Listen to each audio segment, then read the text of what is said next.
Hola, soy Eduardo Meraz, les saludo en este nuevo episodio dándoles las gracias por las buenas reacciones y los buenos comentarios y todas las aportaciones que están enriqueciendo este proyecto. Hay un proverbio, creo que es un proverbio chino que leí en mi adolescencia y nunca se me ha olvidado, pero decía algo como esto. Tal vez si tú lo escuchas también se te va a quedar grabado porque es algo bien padre, pero decía, aún el viaje más largo comienza con un pequeño paso. Y bueno, yo pienso que hasta ahorita todos estos episodios han sido parte del primer paso y estoy seguro de que vienen pasos de todavía más crecimiento donde vamos a mejorar todo en todos los sentidos. Vienen unos invitadazos increíbles próximamente y no se diga el de hoy. Espero que no te pierdas ningún detalle. Yo lo sé, es un episodio nuevamente largo. Yo no sé cómo seas tú, ¿verdad? Pero yo aprovecho mucho para sacar riqueza de las experiencias de las personas y en este mismo sentido o aprovechando estas oportunidades que tengo de entrevistar gente sin límite de tiempo hasta ahora, pues aprovecho para extraer todo lo que puedo y estoy seguro de que es algo que vas a disfrutar. Piensa en las circunstancias que platican, imagina que tú eres parte de ellas y cómo hubieras reaccionado, qué aprendizaje puedes tener, tal vez te sientes identificado con lo que han vivido y bueno, entre todos podemos hacer mucho mejor este crecimiento. Y bueno, si no has hecho una reseña o no has dado una calificación o una evaluación en este podcast, te agradecemos mucho que lo hagas, siempre es algo bastante útil. Y bueno, sin más preámbulos, vamos con el invitado de esta ocasión, no te lo debes perder.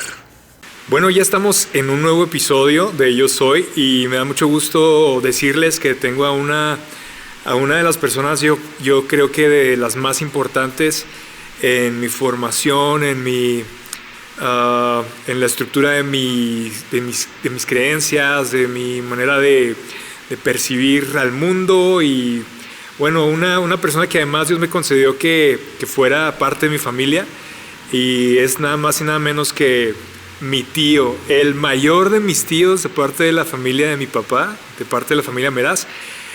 Con ustedes me da mucho gusto introducir a Benjamín Meraz. ¿Cómo estás, Benja? Hola. ¿Qué dices, Estoy bien. Qué padre, ¿no? Qué padre. Oye, la vez pasada que estaba platicando con mi papá, le decía que a mí me enseñaron a hablarles de tú a ustedes. Entonces, desde el principio yo batallé con la parte de meter el tío y casi siempre pues me dirigí contigo como Benja, como Benjamín. A veces yo me acuerdo que me esforcé y que dije de alguna forma tío, ahí no sé qué onda, pero bueno, no sé si tú hayas sentido que eso haya reducido el respeto con el que sientes que te he tratado o te da igual o ¿tú cómo percibes eso? Realmente no, o sea,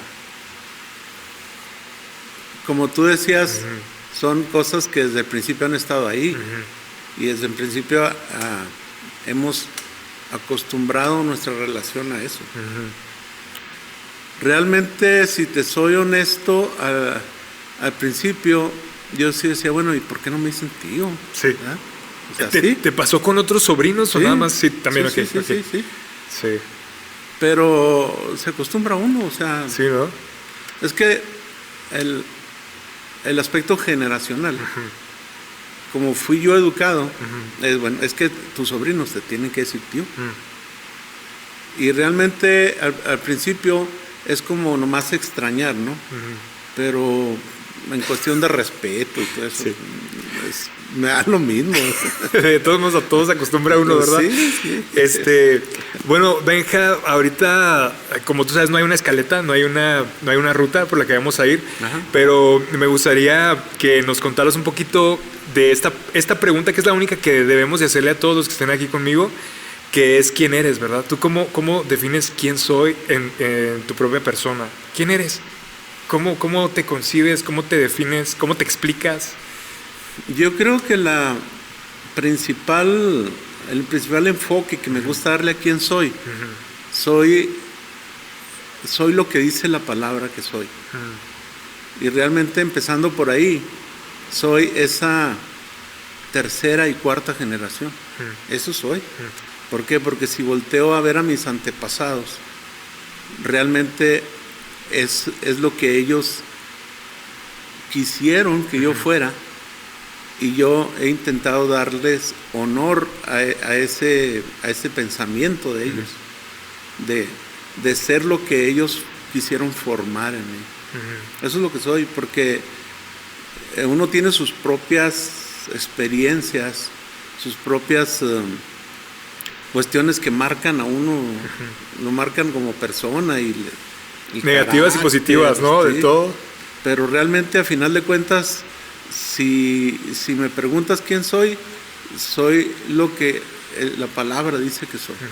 Y eso es gracias a que mis antepasados, comenzando con mis padres, mis abuelos y mis bisabuelos no los conocí, pero me platicaron que ellos fueron la primera generación que sembraron lo que ahora se puede decir que soy yo. La semana pasada te platicaba que mi papá estuvo como invitado mío y me dio algunas nociones, algunas de esos recuerdos borrosos que tenía sobre sus abuelos, mis bisabuelos. Sí. Platícame un poquito, ¿no? Igual y enriqueces más quiénes eran, quiénes fueron, de qué te acuerdas, de dónde fueron, cómo se conocieron, todo lo que quieras platicarme de ellos. Mira, realmente hay dos aspectos de mis abuelos que yo recuerdo. El primero es el que me gusta acordarme, que es el de los abuelos misioneros, porque realmente fue uno de mis primeros y mejores recuerdos que tengo de mi infancia. Arriba de un vagón tren, arriba de un carro de mulas, arriba de una carcachita vieja, yendo por los ranchos, por las poblaciones lejanas. Llegábamos, ellos me invitaban, me le pedían permiso a mi mamá que si podía ir con ellos, y nos íbamos, nos trepábamos a lo que fuera, al transporte que tocara, y muy tempranito, 5 o 6 de la mañana, y ya durante la hora del desayuno, casi cercano a la comida, llegábamos al lugar, a un ranchito, una ranchería, unas casas, y las personas que nos estaban esperando sabían a qué iban mis abuelos. Y era una rutina de mucha bendición para mí, porque al recordarlo, tú sabes que uno recuerda con cariño las cosas buenas. Y hubo cosas malas también, pero de lo que yo me acuerdo es llegar, comer tortillas de harina, Okay. con sus frijolitos o el guisado que fuera, preparar el lugar, si es que no había un templecito, la sala de la casa, pero las personas que estaban esperando ya sabían que iba a haber un culto, ya sabían que iba a haber un tiempo de alabanza, y ya sabían que mi abuelo iba a predicar, y a veces mi abuela. Pero ese caminar, esos recuerdos, que a veces, me acuerdo muy bien una vez ahí por la Sierra de Madera, en las vías del tren, ahí esperando el tren que ya nos iba a traer de regreso. Yo pensé en mi futuro. ¿Qué edad tenías más o menos? Tenía, yo creo, unos 7 u 8 años. Y desde entonces yo me dije, yo cuando sea grande quiero repetir esto. Y fue para mí como un despertar espiritual. En ese tiempo yo todavía no me decidía por ser cristiano. ¿Tú lo veías como parte de la vida que conocías? Esto tiene que pasar porque pues así es. Ajá. Así es la vida, Sí, tal vez hasta pensás que sí en todos lados, ¿no? Toda la gente. Sí, pero era algo bonito, era algo muy bonito. Y se quedó en mí, se quedó marcado, y realmente muchos años después lo viví, ya de experiencia, como cumpliendo aquel pensamiento que tuve, yo tengo que hacer lo mismo. Y también pues, nos aventamos nuestros viajes a la sierra y a lavar y a llevar un grupo, llevar guitarras y Estos elementos que llegaron desde muy temprano en tu vida, que era el servicio a Dios, que era el ministrar a personas, el utilizar la música para alabar y adorar a Dios, en diferentes lugares y con diferente gente, se fue repitiendo el resto de tu vida, ¿no? Se ha ido repitiendo el resto de tu vida. Sí, porque cuando ya mis abuelos ya no estuvieron, pues siguieron mis papás. Ellos se fueron a Samachique cuando nosotros nos fuimos de la casa ya con nuestras propias parejas, matrimonios. Más o menos, ¿qué edad tenías tú cuando mis abuelos se van de misioneros? Yo iba a cumplir 30. ¿Ibas a cumplir 30? Sí. ¿Qué pensaste cuando te dijeron eso? Se me hace que 30 o 31 por ahí. No fue una sorpresa porque ellos... ¿Ya lo habían anunciado? No, nos habían dicho, cuando el último de ustedes se vaya de la casa, nosotros vamos a cumplir lo que el Señor nos ha pedido desde hace mucho tiempo. Y se fueron. Y eso se puede decir que fue la segunda vez que experimenté lo mismo. Porque cuando fuimos a visitarlos a la sierra ya con familia, pues otra vez experimenté lo mismo de qué bonito adorar, qué bonito predicar, qué bonito estar, qué bonito compartir. Y ahora nosotros la generación siguiente, yo tengo muy bonitos recuerdos también de eso, ¿verdad? Hasta se me vienen las imágenes de las fotografías que tenemos de varios de los primos ahí juntos en la casa que tenían en Samachique. Pero bueno, no nos vayamos tan rápido hacia el futuro. Los bisabuelos, es decir, mis tatarabuelos, ¿serían algo así? Sí. ¿Ellos qué onda? O sea, digo, a mí ya no me tocó ni conocerlos. Ahorita no reconocería ni una fotografía suya, pero ¿te acuerdas de sus nombres? ¿Te acuerdas de qué información que pueda quedar en el registro? ¿Te acuerdas? No me acuerdo mucho, porque cuando ellos murieron, yo aún todavía no nacía. Lo único que recuerdo fue las pláticas de mi mamá y de mis abuelos. Esas, cuéntanoslas. Sí. Por el lado de mi papá, los padres de mi papá, que son tus bisabuelos, ellos no fueron cristianos. Al menos en lo que yo recuerdo, él fue el que a lo mejor tuvo oportunidad de ya en su última etapa de su vida, sí ser cristiano. ¿Cómo se llamaban? ¿Te acuerdas? De él no me acuerdo su nombre, pero de ella se llamaba Marciana. Marciana, mira nomás. ¿Cómo le pusieron Marciana? Marciana, sí. Ok, Marciana. ¿Y cuál era el otro apellido de mi abuelo, Daniel? Era González. Entonces era Marciana González. Marciana de González. Ok. Sí. Y perdón, no, era Marciana González. Sí, ¿verdad? Porque salido... el papá era X nombre, Meraz. Tienes razón, entonces salido desde parte de mi abuela Eunice. Salido desde parte de mi mamá, que es tu abuela Eunice. Ok, entonces Marciana, y luego de parte de mi bisabuela Rafael y mi bisabuelo Eduardo, ahí sí me acuerdo, pero eran tus abuelos ellos, ¿no? Eran mis abuelos. Ajá. Los papás de mi abuelo, ellos sí fueron cristianos. Sí, no me acuerdo sus nombres, creo que él se llamaba Francisco. Ok. Pero él sí fue una de las personas que recibía al señor Vargas en el pueblo de Madera, donde fundaron la primera iglesia ahí, y los primeros convertidos fueron ellos, los abuelos de mi mamá. Y de ahí pues comenzó toda la historia. Ella, no me acuerdo, los padres de mi abuela, ellos, eso sí no tengo ni la más remota idea, creo que ellos eran de ahí de por Largo Maderal, y tenían una religión extraña. No eran así como cristianos, eran... Oye, estaría bien padre ir a hacer una investigación, ¿verdad? A fondo. Bueno, entonces vamos a partir desde donde nos acordamos, ¿no? Sí. Que ya viene siendo entonces la primera generación de cristianos a partir de mi bisabuela Rafaela. Sí. Sí, ella a partir de sus papás. Ellos Sí. fueron primera generación. Segunda generación, mis bisabuelos, Sí. tus abuelos. Tercera, mis abuelos, tus papás. Cuarta, ustedes, que son la generación de mi papá, tú como mi tío. Entonces, yo estaría dentro de la quinta. Sí, Ya mis hijos serían sexta. sexta. Qué emocionante. Ok.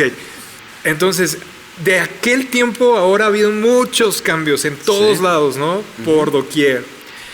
¿Cómo los viviste tú? O sea, ¿a ti te escandalizaron los cambios? ¿Cómo lidiaste con los cambios? ¿Cómo te adaptaste? ¿Cuál fue el proceso para asimilarlo?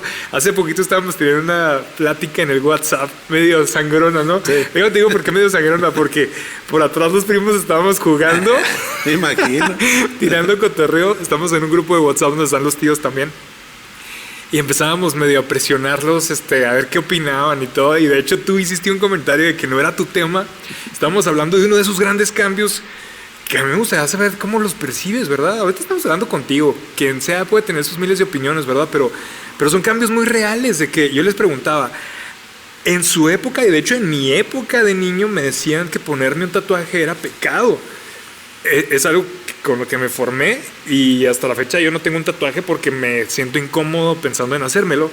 Pero veo que ahora aquello que se decía que estaba mal, ahora los mismos pastores, que se supone que serían los representantes de aquel tiempo en este tiempo, ahora los pastores son los que los traen.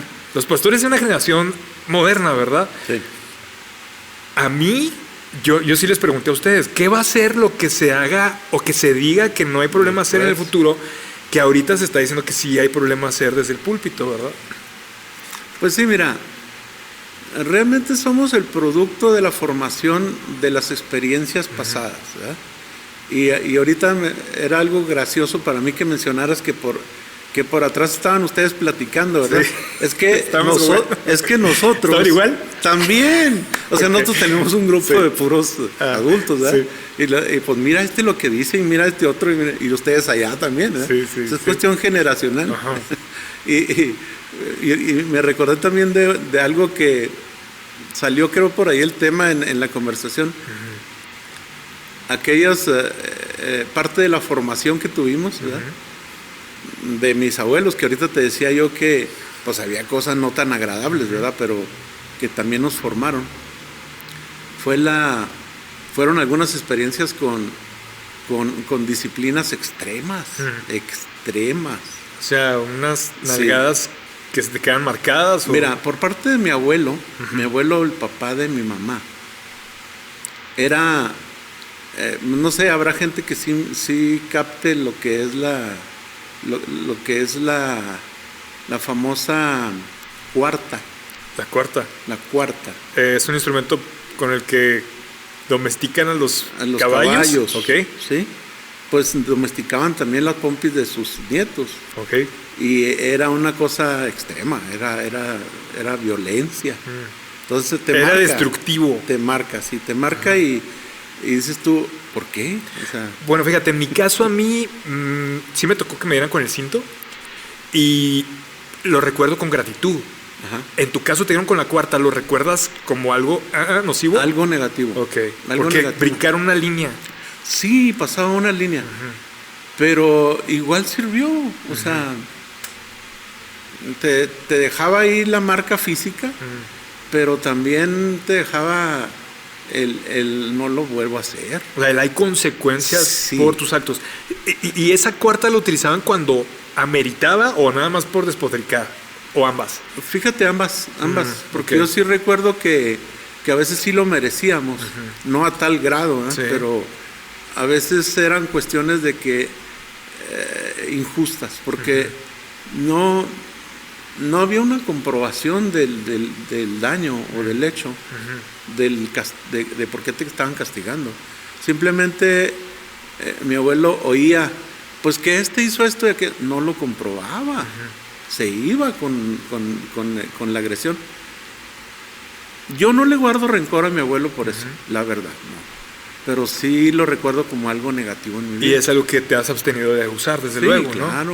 Claro. Y había otro tipo de conductas, de métodos de castigo, como el que usaba mi abuela, por ejemplo, la esposa de Eduardo, tu tocayo. Ella se llama Rafaela. Ella trabajaba no tanto en lo físico, sino en lo mental, en el aspecto psicológico, emocional. Sí, tenía unos sapos disecados. Estaban ahí junto a unas vitrinas con adornos, y esos sapos a los niños nos llamaba mucho la atención, ¿eh? Pues esos sapos, ¿qué? Entonces mi abuela, yo me acuerdo, tenía yo unos 5 o 6 años, cuando tengo el primer recuerdo de esos sapos. Me decía, es que esos sapos te van a brincar en la cama en la noche cuando te portes mal. Ok. Cosa que es una mentira, pues no te van a brincar. Pero estás en la noche sugestionado. Había que portarse bien porque esos sapos iban a brincarte en la cama. Total. Ella no sé cómo le hacía, pero cuando te portabas mal, te lo cumplía. Y en la mañana que estabas despertabas con el sapo aquí en la oreja. O a veces alcanzabas a verlo volar de la puerta a tu cama. Te la aventaba. Sí.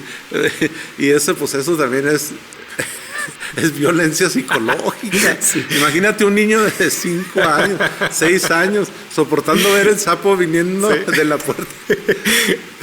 Pero bueno, son experiencias. Ok, bueno, y luego, si llevamos esto a una conclusión, ahora, ¿tú cómo lo digeriste o cómo lo transformaste en tu propio proceso de disciplina hacia tus hijos?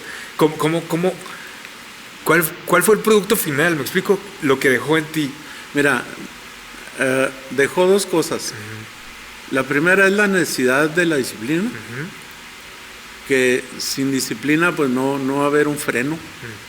Y la segunda es tú no lo hagas, o sea, yo no decidí no hacerlo, ni siquiera cosas parecidas, porque es traumático. Eran cuestiones de que pues a ellos quién les hubiera enseñado o mostrado que ibas a dañar psicológicamente a un niño, o físicamente incluso, cuando a lo mejor a ellos les hicieron cosas peores. Pero en mi caso, deja una enseñanza de que bueno, hay que hacerlo, pero hay que hacerlo consciente de que no tienes que dañar a tu hijo. Y realmente pues ellos ya te dirán en su momento que tú los entrevistes. No digo que no, a lo mejor tienen alguna experiencia negativa de la disciplina que yo les puse. Tú les aventabas un balón de fútbol, soccer, ¿no?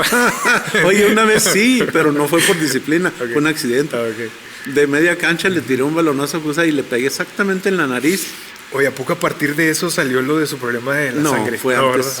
Porque me acuerdo que a José le salía mucha sangre. Antes, pero sí fue. ¿Tú se la corregiste? Sí, yo se la enderecé. Oye, hija, esto mismo que hablamos a nivel familiar sucede a nivel social, ¿verdad? Y también hay quienes ponen en entredicho el sistema que tenemos, la manera en la que se hace justicia. Y entonces hay muchos que basándose precisamente en esta incapacidad de llegar a concluir con total certeza que alguien es o no culpable. Entonces hay unos que demandan que no se permita, por ejemplo, la pena de muerte, ¿verdad? Hablan precisamente que hay una corrupción suficiente como para no permitirle esta autoridad a ningún otro ser humano por la falta de comprobación, como tú decís ahorita, ¿no? De un abuelo que no se paraba o no se detenía a confirmar o a investigar qué era lo que había pasado, simplemente algo pasó aquí y alguien tiene que pagar las consecuencias, ¿no? Entonces muchas veces eras, o alguien más fue el chivo expiatorio, te da una situación familiar, una enseñanza, algo micro te da una enseñanza macro, ¿no? Sí. ¿Y tú cómo ves eso en la sociedad? O sea,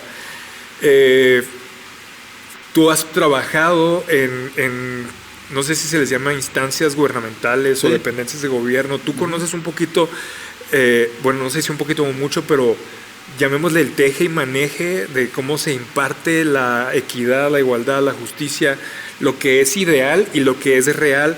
Todo eso, ¿cómo lidiaste también? Pues mira, yo precisamente en gobierno del estado estuve, Dios me concedió el privilegio de estar ahí 14 años, en una dependencia de apoyo social a la Sierra Tarahumara, la Coordinación Estatal de la Tarahumara. Realmente ahí no había mucho de lo que tú comentas, porque son dependencias que no se enfocan mucho a lo justo o injusto, sino más bien a apoyar a los necesitados. Y sí se daban muchas cosas en el ámbito de lo indebido, por cuestiones de que como había muchas manos en medio tratando de hacer llegar la ayuda, había gente que en medio aprovechaba situaciones. Eso sí. En lo que a mí me correspondió o me tocó enterarme y ser parte de, había, si ponemos porcentajes, un 90% fueron cosas muy buenas y un 10% fueron cosas de las cuales no me sentiría yo orgulloso, pues, de haber participado. ¿Por qué? Porque en la política muchas veces, sobre todo en otros ámbitos, no tanto el apoyo social, sino en otros ámbitos, tienes que hacer cosas que la corriente te lleva. O sea, que dices, bueno, si no lo hago, ya no voy a estar trabajando aquí. Pierdes el privilegio. Sí. Te condicionan. Sí, te condicionan. Eso no es algo debido, o sea, eso es algo ilegítimo. Es algo, sí, exactamente. Pero ¿qué sucede? Así es. Ahora, toda esta parte decepcionante de algo que debería de ser muy bonito y terminaba no siendo como debería de ser, no sucede nada más en la parte política, ¿no? Sucede en todas las esferas sociales y sucede hasta en nosotros personalmente. ¿Eh? Yo te voy a platicar cómo me pasó a mí, ¿no? Y luego ya tú me platicas cómo te pasó a ti. A mí me pasó que yo pensaba que todo el mundo era bueno y bonito y maravilloso. Así fue mi infancia, ¿no? Pensando que todos se portan bien, que todos queremos el bien del otro, que todos queremos ayudar. Empecé a crecer y no tardé mucho. Apenas pasé del kinder a la primaria para darme cuenta que había el bando de los niños buenos y el bando de los niños malos, ¿no? Según mi criterio, desde luego, los que hacían groserías con las manos, los que decían palabras altisonantes, los que respetaban a los maestros y los que no. Y empiezas a darte cuenta que como que, ay, caray, hay un grupo. Sí hay un montón de buenos, piensas, pero hay un grupito de malos. Entonces yo dije, no, pues yo creo que yo soy de los buenos. Pero luego de repente te vas dando cuenta de que el grupito al que te dicen que les digas buenos es el grupito de tu iglesia, ¿no? Nosotros somos los que somos los buenos, los hijos de luz aquí en este mundo y todo lo demás es tinieblas. Entonces tú dices, no, sí es cierto, porque allá aquellos que no vienen conmigo a la iglesia hacen esto y esto y esto y esto que en mi iglesia me dicen que no haga, ¿verdad? Entonces, porque a Dios no le gusta. Entonces empiezas a hacer un grupo todavía más selecto como de los escogidos de Dios o de los que ya entregaron su vida a Dios.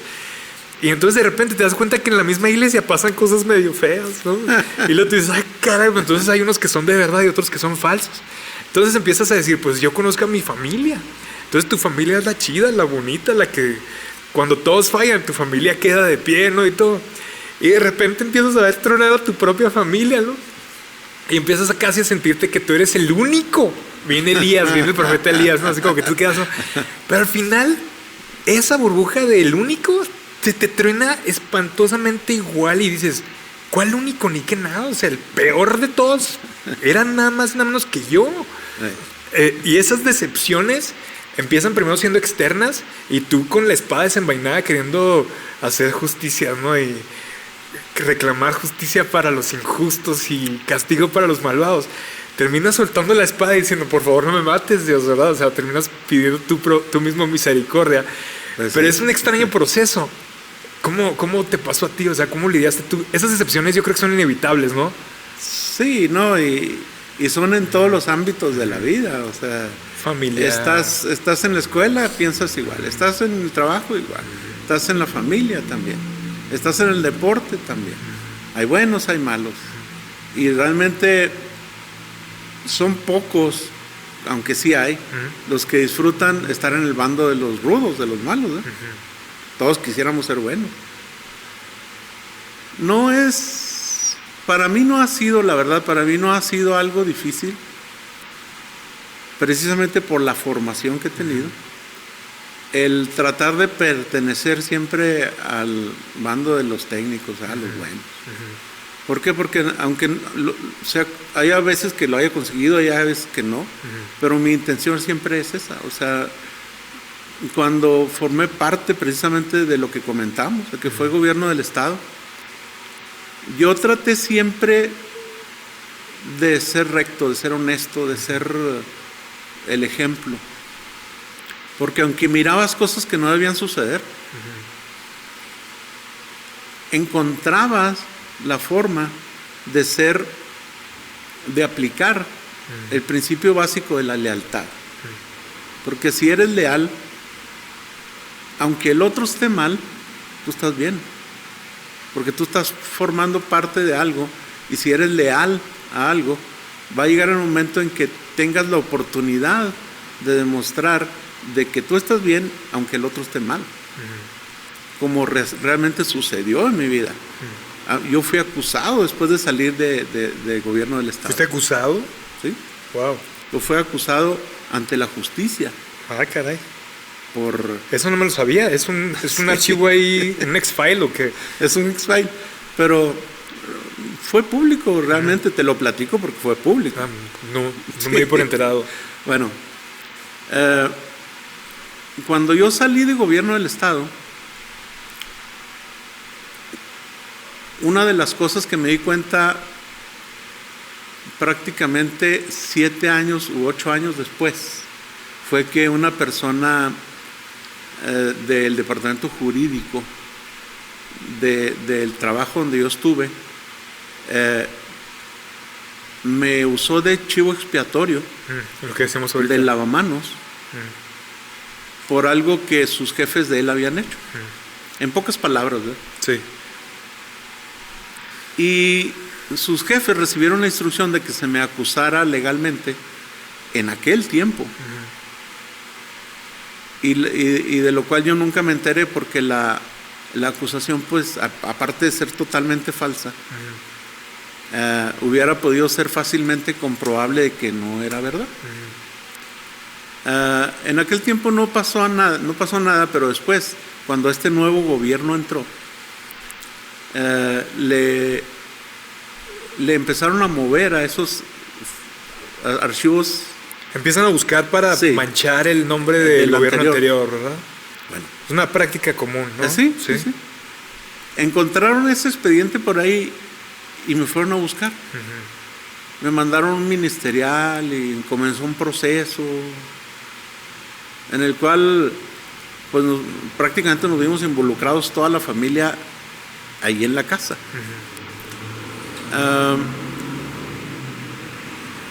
Afortunadamente, y digo afortunadamente no por la fortuna propia mía, sino porque Dios es grande, y la manera en que estoy formado, me gusta guardar todas las cosas del pasado. Entonces tienes un archivo ahí. Sí. Y cuando la cuestión llegó ya a los juzgados, pues les llevé todas las pruebas. El juez de primera instancia, de todas maneras, me vinculó a proceso. Y el abogado que me estaba defendiendo dijo: no te preocupes, esto es normal porque esa instrucción tiene el juez. Es decepcionante todo eso, ¿no? Horrible, horrible. Y mientras tanto hay la familia en medio, imagínate. Entonces, después de que mi abogado me recomendó, vamos a apelar. En la primera audiencia con el magistrado de apelación, pues simple y sencillamente el magistrado les puso una regañada a los de la fiscalía, pero yo nunca había estado en una sala de esas. Era en la totalmente vida. novedoso para ti, ¿no? Pero pero no, ni siquiera me imaginé la manera en cual una persona que tiene autoridad sobre otra puede dejar en ridículo a la autoridad, porque el Ministerio Público, que es parte de la Fiscalía, te está acusando, pero el magistrado, sin que tú digas nada, te empieza a defender. ¿El magistrado está en un nivel más alto? Más alto, okay. Entonces dijo, no sé, en pocas palabras dijo, no sé cómo ustedes no hacen su trabajo correctamente cuando el Señor les ha presentado todas las pruebas de que no tuvo nada que ver con ese asunto. Pues tú ya nada más escuchas, ¿verdad? Y los otros doblan las manos y empiezan a agacharse. Cuestión de 15 minutos ya estaba yo afuera y con todo con todo el caso cerrado. Wow. La autoridad ya me dio la razón. Me decía un amigo, pues contrademándalo. No, ¿para qué? ¿Para qué no? O sea, no tiene caso. No tiene caso, ¿verdad? No y hay gente que se aprovecha de esas situaciones, sí, ¿verdad? Sí. Por daño moral. No. Las personas que me conocen saben que yo no hago esto. No tiene caso. Te va a salir más caro. ¿Para qué? Que te dañaron moralmente. ¿Y qué ganaron con eso? Yo sigo siendo yo. Tal vez el abogado quería ahí pues un poquito más, ¿no? Benja, hace poquito, precisamente en este grupo de WhatsApp, estaban ustedes hablando algo así como... Los tíos estaban hablando algo así como de cómo educar a los hijos y de aprovechar el tiempo que tenemos ahorita en nuestras manos y nos estaban tratando de dar una recomendación a nosotros como los de esta generación, de no ir a incurrir o ir a cometer el error de, no sé si era repetir ciertos patrones, lo que sea. Total de que yo les pregunté a ustedes que sí, qué tips nos daban, ¿verdad? ¿Qué recomendaciones, qué consejos? Digo, por lo menos para tenerlos, ¿verdad? Tener de dónde asirse, tener de dónde echar mano para... Ahora que yo tengo un bebé, un niño ya de 2 años, y que ahí viene el otro en camino, poder, hasta donde sea posible, andar por donde se debe. Y tú me diste un consejo que resumiste en 4 palabras, ¿no? Honestidad, amor, congruencia y... ¿Te acuerdas de la otra? Honestidad, amor, congruencia... Disciplina, de hecho era la 4. Para mí dijo muchísimo todo esto que hablaste, pero me gustaría que lo expandieras un poquito. O sea, pues ahorita tú ya estás en el momento de abuelo. ¿Sí? Yo estoy entrando, tengo 2 años de experiencia de papá y verdaderamente sí quiero hacerlo lo mejor posible, ¿verdad? Mira, esas 4 palabras, honestidad, congruencia, disciplina, amor, son básicamente como fui criado yo, como fui enseñado yo. Por eso lo transmito más adelante. Realmente, tanto mi esposa como yo lo hemos tratado de aplicar en casa. Y hasta cierto punto lo hemos conseguido. Todos nuestros hijos han tenido momentos difíciles, pero han sido más los momentos de victoria, los momentos de estar bien. ¿Tú has conocido a alguien que tenga hijos que no tengan momentos difíciles? No. O sea, es algo implícito, no, es ¿verdad? algo normal. Entonces, me preparo. Es que así todos tenemos que estar preparados. O sea, el producto que Dios nos manda a la casa como un bebé, el ser humano, viene sin un manual de instrucciones. Porque aunque viniera, no le íbamos a entender. ¿Por qué? Porque son diferentes etapas. Es tu bebé, es tu niño, es tu adolescente, es tu joven y es tu adulto. Hasta que se va de la casa. Y todavía ni siquiera así, porque vas a seguir teniendo que ver con él. Realmente el aplicar esos 4 principios es simple y sencillamente ir al que sí es el manual, que es la palabra, y ahí está desglosado. A mí me gusta siempre hacer énfasis en la palabra congruencia, porque la congruencia tiene que ver con el ejemplo. La honestidad también. Si tú eres congruente, vas vas a decir, a pensar y a hacer la misma cosa. Decir, pensar y hacer. Sí.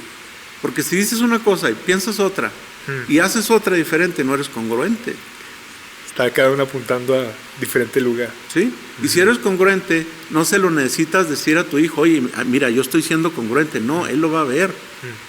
Y el ejemplo de que tú fuiste honesto, de que fuiste congruente, de que le tuviste amor y que lo disciplinaste, aunque tú no se lo digas con palabras, va a estar en su corazón y en su vida todo el tiempo. Ahora, con eso no le garantizas una vida sin tropiezos, sin obstáculos, pero sí le garantizas que le garantizas que va a tener herramientas para salir adelante en los momentos en los cuales se equivoque. Porque que va a equivocar, se va a equivocar. Pues, como tú y yo nos equivocamos, como mis abuelos y mis padres se equivocaron. Como todititos. Y no es nada nuevo, ¿no? Casi que Dios nos lo puso ahí en la Biblia, ¿no? Bueno, no hay ni uno. O sea, todos aquí tienen un pedacito de cola que le pisen y necesitan de gracia y de misericordia. Así es. Y bueno, en este sentido, la paternidad, ¿cómo la viviste? ¿Qué significado tiene esta palabra para ti? ¿O cómo la...? Pues es que mira, es algo bien hermoso. O sea, la paternidad, los roles con los cuales fuimos enseñados en cuanto a cómo ser padres, algunos nos equiparon lo suficiente, algunos no. Pero cuando ya tienes un bebé en tus brazos, todo cambia. Todo cambia. ¿Por qué? Porque viene la responsabilidad, viene las preguntas, bueno, ¿y ahora qué sigue? Está todo muy caro, pues sí, hay que trabajar. Pero aquí hay que darle, ¿qué hay que hacer cuando se enferma? ¿No? Pues hay que ir aprendiendo sobre la marcha. Y a mí Dios me dio una esposa que, pues tú la conoces, yo la describo como, para mí, la ayuda idónea. O sea, no hay otra palabra con la cual se pueda describir, es ayuda idónea. Y tú hasta lo disfrutaste en una etapa de tu vida cuando comíamos ahí juntos. Pero yo sigo muy agradecido, ¿no? Por todas esas cosas. La parte de haber sido hermano mayor, ¿te ayudó en el rol de padre? O sea, ¿tú crees que de alguna manera ya estabas con una conciencia de lo que implicaba tener a tu cargo a alguien más? Fíjate que yo creo que les ayudó más a mis hermanos que a mí. Ok. Porque como yo soy el primero, me estrené, ¿verdad? Ajá. Tu papá fue el primero que fue papá de nuestros hermanos. Pero no estuvimos tan cercanos en ese tiempo. Porque él se fue a vivir a Juárez y las veces que estaba aquí se mantenía trabajando. No había la cercanía suficiente, ¿verdad? Pero yo siento que con mis hijos sí hubo más cercanía porque ya nos empezamos a reunir, tuvimos nuestras reuniones ahí, de los famosos viernes, no sé si te acuerdas. Ay, Benja, ¿cómo no? Claro, que o sea, esas cosas yo quiero repetirlas, o sea, quisiera también que mis hijos lo vivieran, ¿verdad? Entonces, el hecho de ser el mayor, a lo mejor, le sirvió más a los demás que a mí. Porque yo tuve que abrir camino, mi esposa y yo. Y realmente cada uno de los regalos que Dios nos dio, que son nuestros hijos, pues son diferentes. Así como el bebé que está en la pancita de tu esposa, pues va a ser diferente al que ya anda ahí caminando.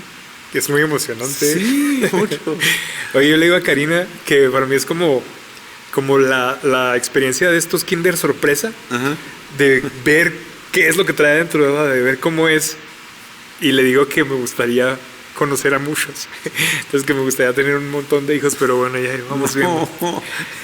Bueno, a ver cómo nos va. A ver. Bueno, total. Yo no digo que, por decir, los niños de Carmen, o los niños de Gustavo, que son dos de mis hermanos, ¿verdad? No me haya yo beneficiado con las experiencias que ellos tuvieron, no, al contrario. Pero en el caso de los míos, me dejaron muchas más enseñanzas porque los tenía todos los días en la casa, ¿no? Y sí me tocó abrir camino a mí en el caso de lo familiar, porque a lo mejor todos volteaban a verme, a ver qué hacía, a ver cómo les hablaba, a ver si tenían algo de disciplina o algo, que yo a los de ellos. ¿sí? Sí. Fue diferente. Sí hay una, como, ¿cómo se le puede decir? Un papel especial en el hermano mayor, ¿no? O sea, sí. Es algo que no puedes rechazarlo, o sea, está ahí. Eres el hermano mayor y de alguna manera los hermanos menores quieren ver que a ver dónde te equivocas para darte, ¿verdad? Sí.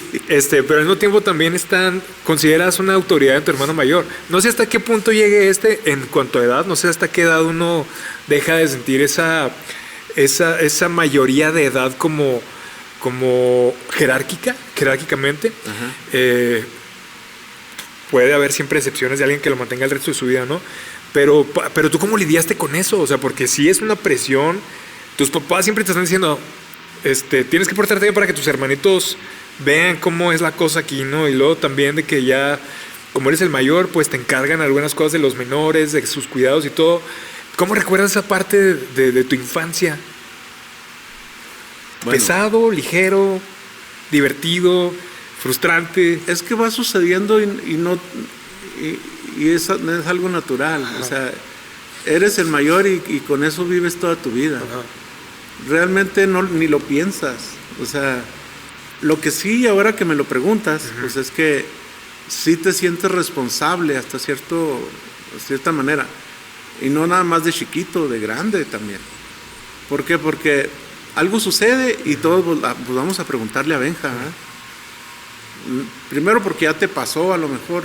Y segundo porque pues tienes de cierta manera la autoridad moral, no por ser más buenos que ellos, sino por el hecho de ya haber tenido mayor edad, de decir, ¿tú cómo lo hiciste? Oye, aunque en tu caso, según lo que yo me quedé con el programa con mi papá, es que la diferencia era de un año, o sea que mi abuela estuvo embarazada durante unos 10 años continuos, ¿no? El recuerdo que yo tengo de mi mamá es todo el tiempo embarazada. Sí. Okay. De niño. Ajá, ya después sí. De que tuvo a mi última hermana, que yo le llevo 7 años. A Carmen. Sí. Okay. Fíjate, yo le llevo 7 años y somos 6. Para que no digan que no se puede. Sí. Entonces, ¿qué sucede? Que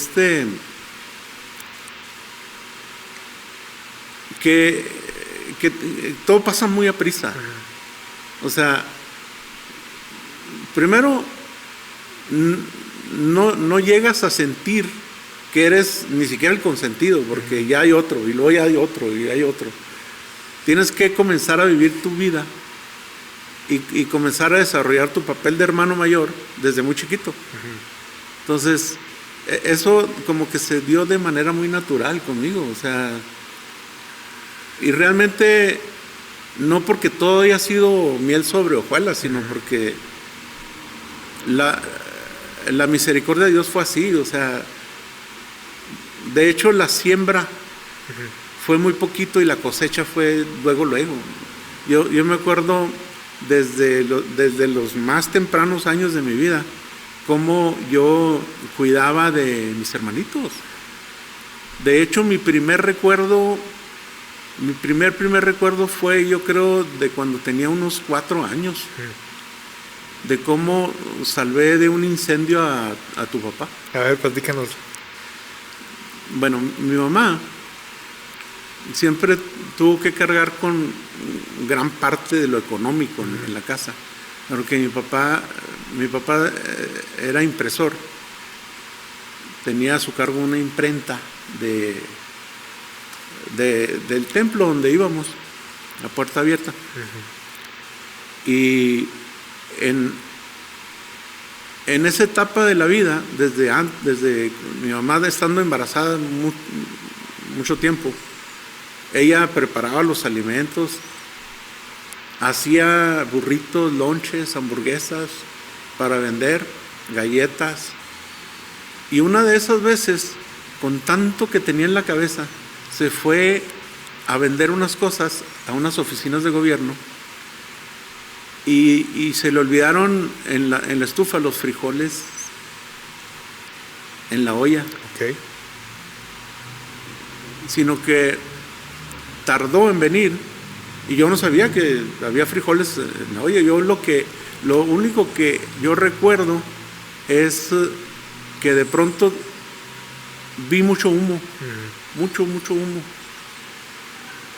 Yo supongo que era de la olla, que ya se le había acabado el agua y que había empezado a arrojar humo, que de pronto fueron también llamas. Entonces, mi mamá me había encargado a tu papá. Ya estaba tu papá y estaban también Eva y Tavo, pero ellos no estaban en ese momento ahí. No sé si se los habían llevado o los habían encargado en otra parte, pero yo me acuerdo que sin tener entrenamiento de ningún tipo ni nada, yo vi que en la parte de arriba del cuarto había humo, pero en la parte de abajo no. Ok. El humo tiende a subir. Sube. Pues más liviano. Ajá. Entonces fui a la cuna, lo bajé y me lo traje arrastrando por el piso. A mi papá. Sí. No, él todavía no caminaba. Todavía no caminaba, o apenas recién caminaba. Lo traje jalando, arrastrando y lo saqué al patio. Después ya no supe más, porque al rato de eso ya alguien llegó, no me acuerdo quién. Yo nomás me acuerdo de ese momento. Lo demás que recuerdo fue porque mi mamá lo platicaba, que yo había salvado a tu hermano y que gracias a Dios, y a ella pues le fue muy mal, mi papá le puso una regañada. Sí. Pero ese tipo de experiencias pues te hacen madurar muy, muy rápido. Y lo que vas recibiendo de tus papás tiene que dar fruto luego. Eso mismo me pasó con lo espiritual.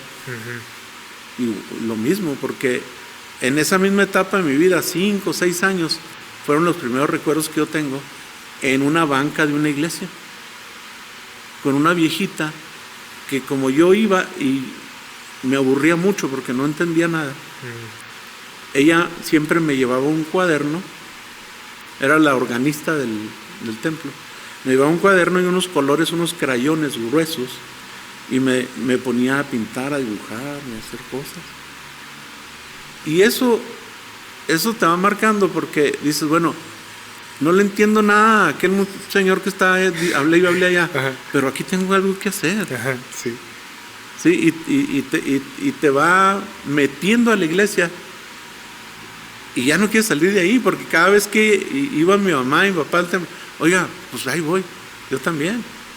Porque yo no iba a oír a aquel muchacho, a aquel señor, yo iba a dibujar. Sí. Y ya te vas arraigando. Eso lo tengo bien presente. Oye, Benja, ahora, mis tíos, o sea, tus hermanos, dicen que tú tuviste una época que eras polvorita. Oscura. De ellos le llamaron una época oscura, que era en tu adolescencia. No sé a qué se referían, ¿verdad? Pero era como si en tu adolescencia hubiera sido medio difícil de soportar o no sé qué. Fíjate que yo digo que muy difícil. A ver, ¿qué te acuerdas de la adolescencia o de eso? No, que ellos dicen que... Es que eso precisamente es lo que más le agradezco yo a la vida en esa época. Porque cuando yo digo no me acuerdo, es que no me acuerdo. ¿Sí me explico? No porque esté tratando de ocultarlo. Ajá. Y yo se los creo. Ajá. Yo le creo a mi hermana que le tumbé los dientes. ¿A cuál hermana? A Eva. ¿A Eva? Sí. Okay. Pero fue un accidente. Ah, en un accidente. Sí, okay. Estábamos jugando. Y lo brusco que yo era, pues lo tumbé los dientes. Le creo... Pero no te acuerdas. No. Ok. No. O sea, como que es un mecanismo de defensa de tu cerebro. Eliminas cosas, sí. Pasajes oscuros. Creo que yo también. Sí. Porque realmente es algo que te hace bien eliminarlo, pero que también te hace bien reconocerlo. Porque si ellos dicen que yo me portaba mal con ellos, es que me portaba mal con ellos. Igual y es tan oscura que ya no la ves, ¿no? Sí. No se ve nada. Exactamente. Entonces, en esa época la omitimos entonces, ¿no? Porque no me acuerdo, o sea, ¿no lo que ellos te digan es cierto. Ok, pero yo me acuerdo también que, digo, esto no sé si era de mi tío Tavo o de ti o de quién, pero algo dijo una vez mi abuela, de que uno de sus hijos, posiblemente hasta mi papá, le dio por no bañarse. Entonces en mi cabeza se quedó como que eras tú. Y que tú dijiste, no me voy a bañar, hasta que empezaron a salir unas ronchas.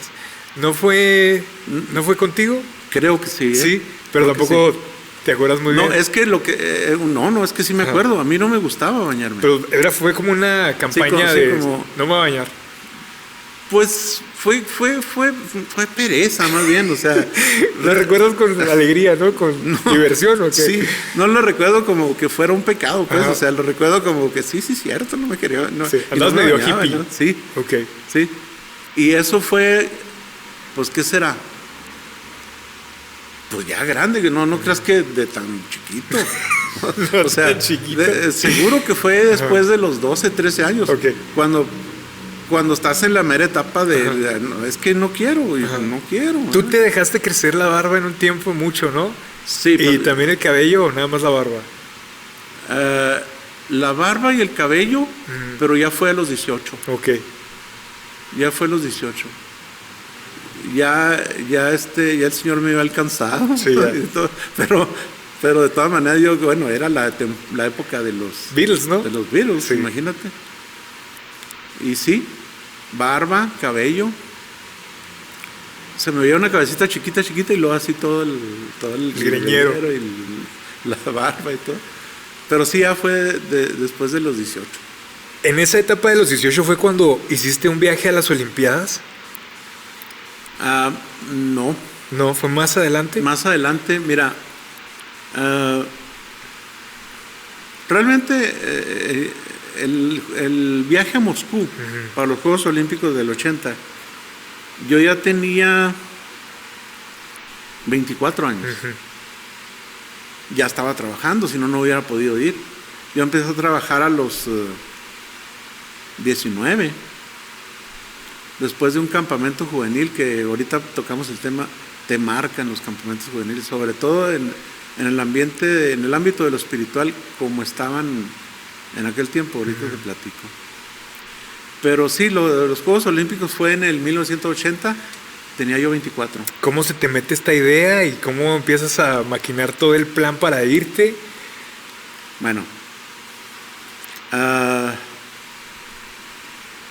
los Juegos Olímpicos y los mundiales de fútbol siempre me han llamado la atención, todo el tiempo, desde que tengo memoria, desde que yo tenía 10 años, que empecé a tener razón de eso. Y de hecho, desde que empezaron las transmisiones por televisión, en el 66, 68. Bueno, 14 años después, ya estando yo con mi vida laboral activa, de repente vi una publicidad en un periódico nacional que decía, si tú tienes entre tal edad y tal edad, tú aplicas para una beca para tener un apoyo para ir a los Juegos Olímpicos. Pues de aquí soy. Ok. Y te patrocinaban el 50%. Es un montón. ¿Sí? ¿Y eso quién lo patrocinaba?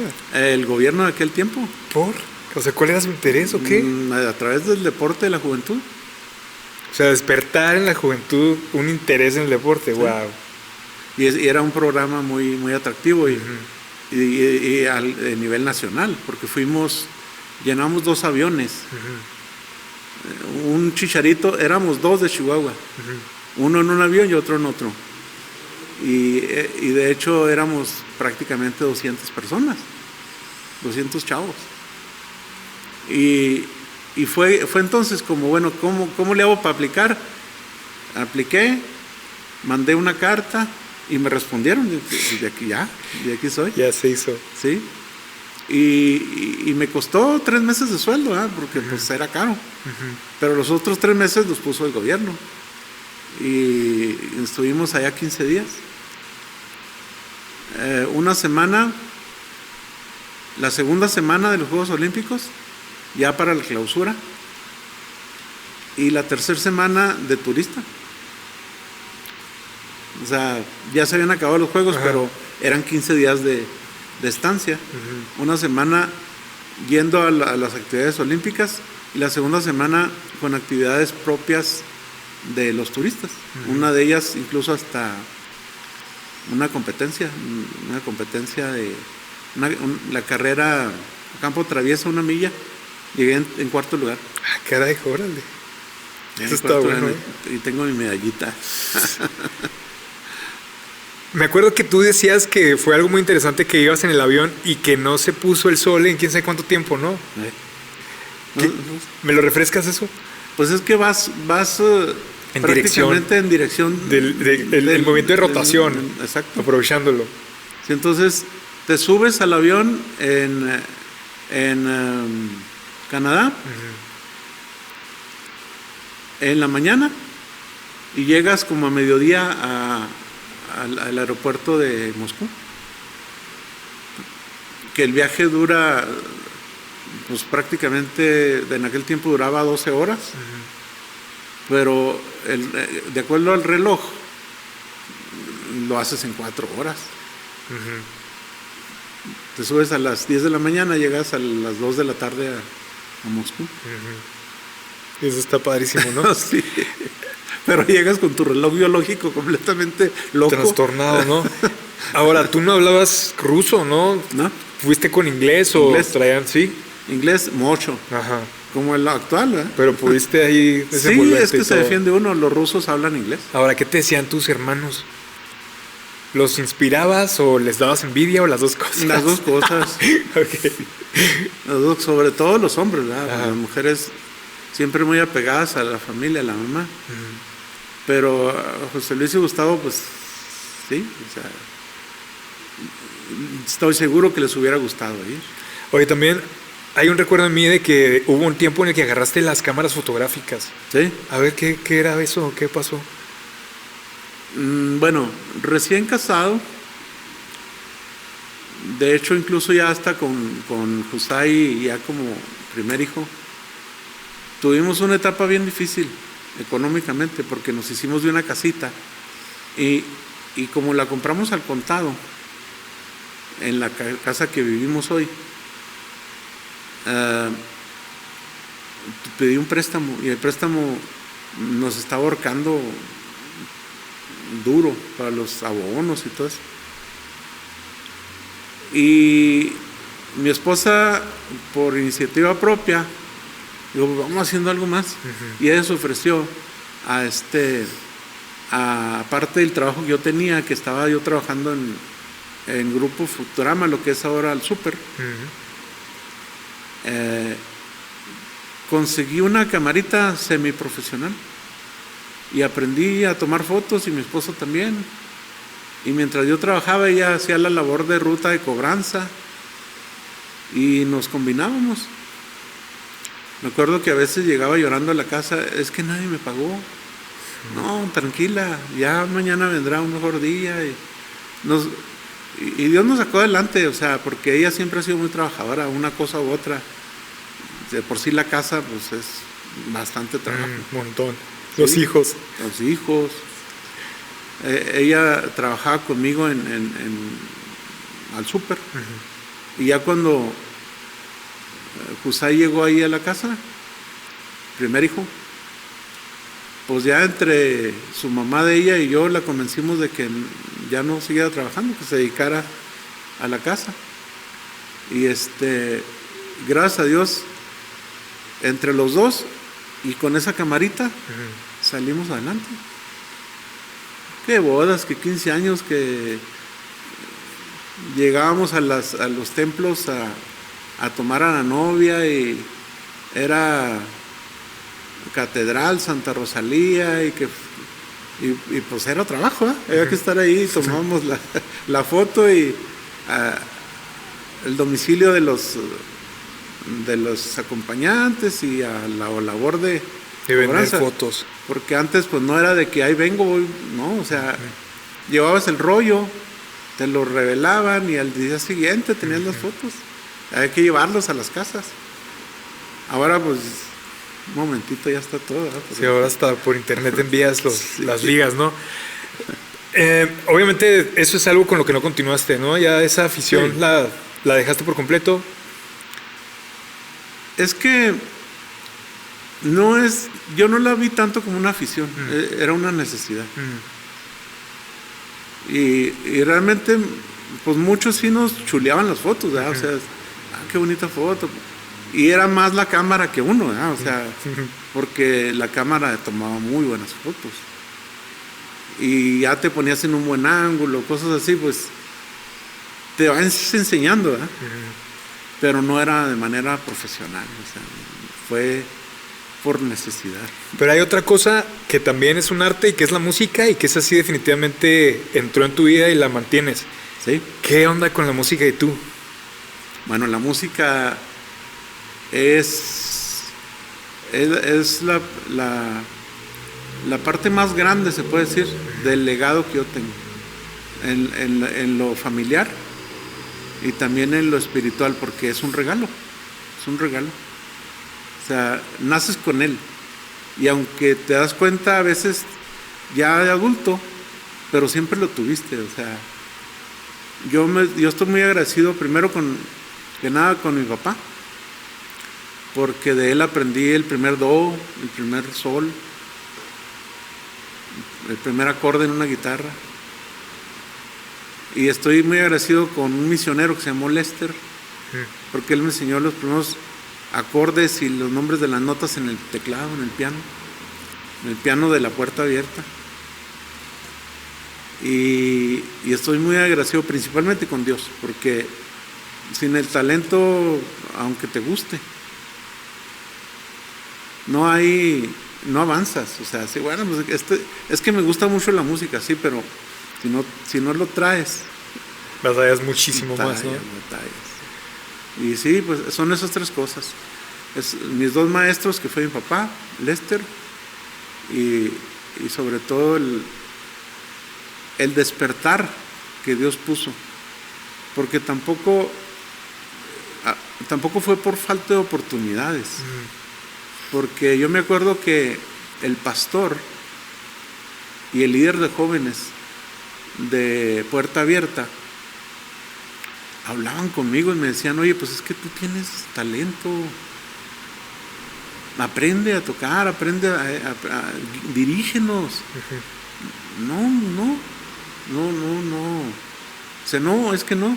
Hasta que un día, en una central camionera, ahí estábamos esperando un camión, precisamente de regreso de un campamento. Se acercó hermano Víctor Terrazas, que a lo mejor va a ver este video. Esperemos que lo vea.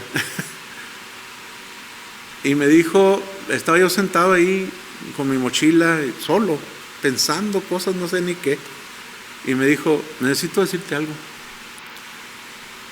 Y pues yo lo respetaba mucho, ¿verdad? Dígame. Me sacó una cita bíblica: ninguno tenga más alto concepto de sí que el que deba tener.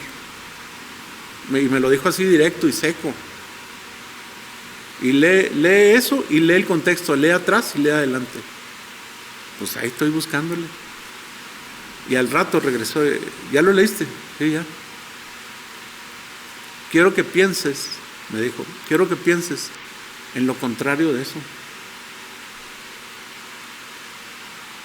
¿Cómo lo contrario? Cuando Dios dice esas palabras, también dice lo contrario. Ninguno tenga más alto concepto de sí que el que deba tener, ni tampoco más bajo. ¿Tú tenías un concepto bajo? Sí. ¿De ti mismo? Sí. Y eso me quebró. Y desde ese momento yo le dije a Dios: Señor, si te estoy fallando aquí, dímelo. Yo tuve que salir de Puerta Abierta después de eso. Unos meses o a lo mejor un año después. Pero cuando yo llego después de eso al Calvario, en la Campesina, el pastor que me recibió me dijo exactamente lo mismo. Exacto, como haz de cuenta que estuvieran puesto de acuerdo. Y me dijo, yo no te voy a decir qué hagas y qué no hagas, Dios te lo va a decir. Y para entonces, yo lo que dije, como ya le había dicho yo al Señor, pues ya me lo confirmaste. Ya te dije yo, pues en lo que te pueda servir. La tercera cosa, pues es realmente hacer lo que me dices. Fuimos, el pastor, mi esposa, no me acuerdo si fue mi esposa, creo que no. El pastor, la esposa del pastor, yo y otro líder de la iglesia. Fuimos a un congreso nacional de la denominación. Y ahí otro pastor me dijo lo mismo otra vez. Lo mismo. Sí, pero le agregó, le dijo, tú vas a ser líder de alabanza de tu congregación. Y en ese tiempo comenzaba el movimiento de adoración y alabanza en México. No sé en cuántas partes más habrá tenido auge, pero en México recién comenzaba con los Casina, los WIT, los X. ¿Berrios estaban incluidos o no? Él fue antes. ¿Fue antes? Sí. Y a mí me encantaba. Entonces dije, no, pues es que, Señor, si tú ya me elegiste 3 veces, no tengo otra cosa más que hacerlo. Y Dios me empezó a levantar, no porque yo fuera bueno, sino porque Él es bueno.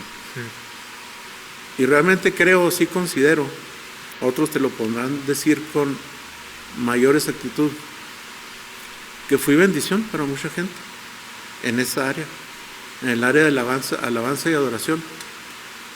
Cosas que yo de joven no entendí y que a lo mejor hubiera podido comenzar antes en mi vida. Después de que ya fui casado y adulto, las comencé porque Dios prácticamente me empujó. Y le estoy agradecido millones de veces. Ahora, entonces en esta etapa fue en donde empezaste a tener cierta comunicación con Marcos Witt. En esta etapa, sí, un par de años después. ¿Cómo pasó? ¿Por qué se dio? Cuando ya yo empecé de voluntad propia y porque el pastor de Calvario me dio la oportunidad de ser líder de alabanza ahí, yo comencé a buscar material, precisamente en la corriente y en el mover de alabanza y adoración. Y me di cuenta de algunos congresos que unos fueron en la ciudad de Monterrey, otros en Guadalajara, otros en México, en el Distrito Federal. Uno incluso fue aquí, el primer congreso de alabanza y adoración en la ciudad de Chihuahua. Yo asistí y el orador principal fue Marcos Witt. Entonces, todavía no era un Marcos Witt muy famoso, ¿no? Comenzaba. Él incluso todavía ni siquiera tenía su primer grabación o la estaba apenas haciendo. Cuando vino aquí a Chihuahua, vino a una de las iglesias más conservadoras en la ciudad, que es el Templo de la Trinidad, ahí en Independencia y Coronado. De la denominación metodista. Era una cosa que, bueno, con decirte esto nada más, imagínate, ¿sí conoces esa iglesia por dentro? No. Bueno, ese templo tiene es tan tradicional que tiene todavía el piso original. Wow. De madera. Piso de madera, con sótano, tipo puerta abierta, con sótano, y la madera cruje. cruje en ciertos Cuando lugares. vas pisando. Sí. Se escucha que ya llegaste. ¿Sí? Bueno, fue tan impactante el mover que personas aquí en Chihuahua que en su vida, porque no había dónde, en su vida habían experimentado una adoración, un tiempo de alabanza gozoso, porque todas las iglesias aquí eran tradicionales. En ese congreso, de repente, en uno de los cantos que comenzó Marcos a entonar, que no sé si te acuerdas de ese canto del Señor marchando va. Ah, claro, sí. ¿Sí? Sí. Pues empezaron a saltar todos. Imagínate el piso de madera. El pastor se salió. ¿No supo ni qué hacer o qué? No supo qué hacer. Se salió porque no sabía lo que iba a pasar. Ni siquiera físicamente, porque ¿cómo sabes si ya la madera está tan vieja que se van a ir todos para el sótano? No pasó nada, gracias a Dios. Pero sí, se salió porque dijo, ¿y ahora qué hago? O sea, es que aquí nunca hacemos eso. Y el tiempo de adoración, un tiempo precioso. Y se repitió durante prácticamente todos los días de la semana. Wow. Entonces, en esos días, yo platiqué mucho con Marcos. Y le platiqué parte de lo que te estoy platicando a ti, de cómo el Señor me llamó, qué fue lo que sucedió en mi vida, cómo me lo confirmó. Y le interesó mucho y salimos amigos. Ya después fui yo a Monterrey con él, a otro congreso, a Guadalajara, al DF. Y nos comenzamos a cartear. Ahí tengo las cartas. Qué en padre, papel, ¿no? en papel. Cuando todavía el email. Se platicaban sus sueños, se platicaban metas. platicábamos nuestras experiencias. Oraba por mí, yo por él. Nosotros, mi esposa y yo nos casamos 2 o 3 años antes que él. Él era soltero en ese tiempo. Y mi esposa y yo pues, nos acabamos de casar. Y de ahí surgió la amistad. Y hasta ahorita. No es que ahorita pues ya no hay papel. Sí, ahora son textos virtuales, ¿no? Sí. Otra cosa que te quiero preguntar, Benja, llevamos un buen tiempo. Mencionaste ahorita algo de los campamentos y querías contarme algo de un campamento. Sí, mira, varios campamentos. Es que yo no digo que sea imposible lo que te voy a platicar, lo que te voy a argumentar. Yo creo que los campamentos actuales, multitudinarios, tú puedes salir de allí con una excelente experiencia, a lo mejor con una cercanía con Dios. Si llegas y te lo propones y vas a eso, vas a salir bendecido. O sea, eres tú, no son los demás, ¿sí? Pero yo creo que nosotros tuvimos la ventaja de que los campamentos juveniles nuestros eran de 30 personas, a lo más 40, cuando mucho 50. Yo me acuerdo que, pues no sé, lugares como Meoqui, el Vado de Meoqui, Sierra Hermosa en Coahuila, otro en Monterrey, y así, varios lugarcitos en donde íbamos esa cantidad de jóvenes. Es que ahí entrabas porque entrabas, o sea, nadie te descuidaba. Y como tus líderes que tú tenías precisamente iban a que crecieras, a ayudarte a crecer, no a cuidarte ni a vigilarte. Porque si tú ves X denominación, yo no le estoy poniendo nombres y apellidos, yo le estoy poniendo cantidad de personas. No es lo mismo estar al pendiente de 4,000, 5,000 jóvenes que a ir a bendecir y a hacer crecer a 30 o 40 personas. Y tuvimos esa gran ventaja. Cuando nosotros íbamos, Claro, eres joven, vas al relajo, vas a ver si consigues novia, no sé, X. Vas a ver si te la pasas suave con tus cuates. Pero de que te metes, te tienes que meter porque hay una persona que está pendiente de ti. Entonces, ahora ya jugaste, ahora sí vente, vamos a tener un devocional. Ahora vamos a tener esta enseñanza. No tienes derecho a esto y a esto y esto si no estás en el culto. Ahorita, por más que les digas a los chavos, saldrán bendecidos el 10%. Pero el resto van a otras cosas. Y no porque sea malo. O sea, eres chavo y vas a eso. Pero si no hay alguien al pendiente de ti que te quiera, que esté al pendiente de ti, que te meta a fuerzas, a veces no entras.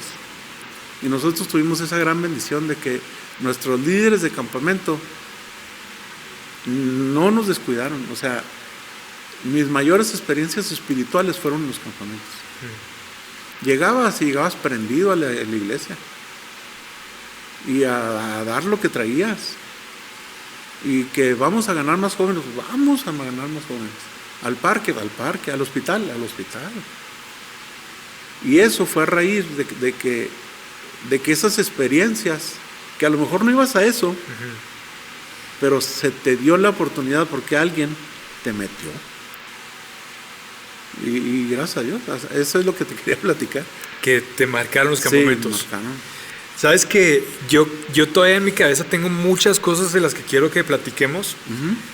Así que creo que tenemos que tener una segunda parte. ¿Cómo la ves? Yo, encantado. Sí, mira, todavía falta la parte de cuando llegó Énfasis. Ay, qué bonito. Sí, o sea, falta esa parte. Falta también la parte de la primera lección de música que yo tuve en mi vida conscientemente fue a través de ti. Me gustaría también que nos platicaras en algún programa futuro la experiencia de perder a los papás, porque yo quisiera saber lo más que se pueda, ¿verdad? De cómo se puede uno preparar para ese momento que se me hace de los peores en la vida, ¿no? De las cosas más difíciles. Así es. Ese tipo de temitas creo que ya no los alcanzamos ahorita. No, pues entonces vamos cerrando este primer episodio. Ya está. Y con una promesa de tener una segunda parte. ¿Cómo la ves? Me parece bien. Yo disfruté mucho, Benja, de esta plática, te lo quiero agradecer. Al contrario, gracias a ti. Y espero que la gente que lo vaya a ver, yo lo estoy haciendo para mí, sí, con la intención de que quede también. Yo me hago muchas preguntas de mis abuelos y de mis bisabuelos y de esas personas, ¿no? No los conocí. O sea, a tíos. Sé algunos nombres allá de tíos abuelos. Oye, tenemos que... Tía Loida, tío Isaac. O sea, por ejemplo, esos... Qué bárbaros. Yo no estuve tan cerca, ¿verdad? Entonces, qué padre que ahora con la tecnología tan al alcance de la mano, yo pueda dejar una semillita ahí para mis hijos y mis nietos y el que se quiera beneficiar de eso también. Es un muy buen plan. Sí, con esa intención lo estoy Oye, haciendo. Y no debemos dejar pasar también lo que platicábamos también. Vamos sacando esas fotos. Hacer una reunión de álbumes. Sí, fotos.